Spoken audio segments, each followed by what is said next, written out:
Alors, j'avais envie de faire un petit tirage. On va regarder tout de suite de quoi ça va nous parler. Est-ce que ça te concerne ou pas? Dépendance affective. Une deuxième. La fratrie et la violence.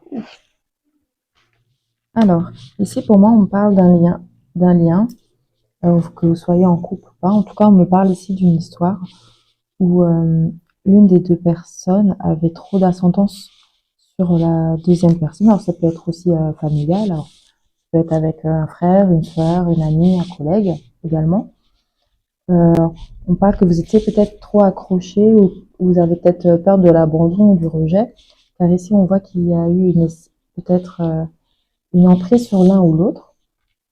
Et on voit que ça a généré quelques violences, voire quelques tensions, voire quelques violences pour certains.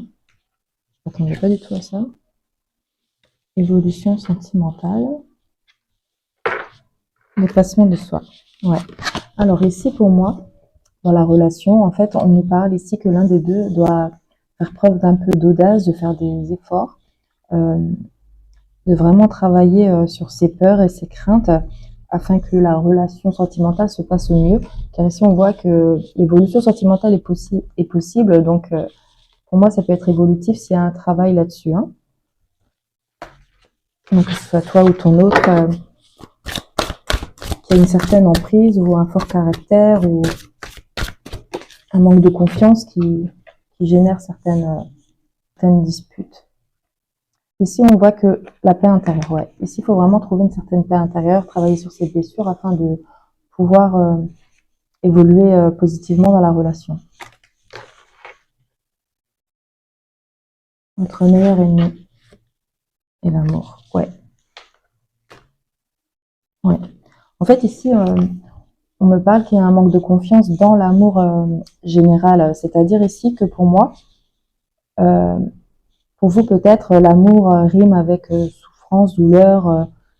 Peut-être, souvent, c'est dû au schéma familial. Souvent, les enfants de parents divorcés ou les enfants qui sont sentis abandonnés par leurs parents.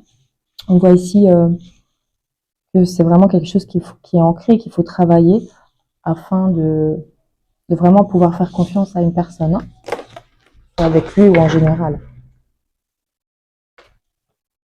Ouais, guérison émotionnelle. Ici, on vous parle d'une guérison émotionnelle, hein, frères et sœurs d'âme, ouais. Ici, pour moi, alors, si vous êtes en couple, il y aura une réelle discussion, des choses seront mises à plat, les choses seront apaisées. Et pour moi, une nouvelle étape peut être alors admise dans votre couple, dans votre lien, pour si ça concerne les liens familiaux. Ici, on me parle qu'il va y avoir une discussion familiale, justement, ou alors peut-être vous allez pouvoir enfin étaler soit vos idées, votre état d'esprit, votre mental.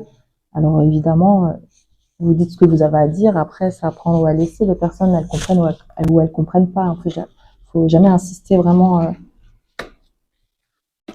pouvoir vraiment bien communiquer aussi. Hein. L'important c'est de dire ce que vous avez envie de dire.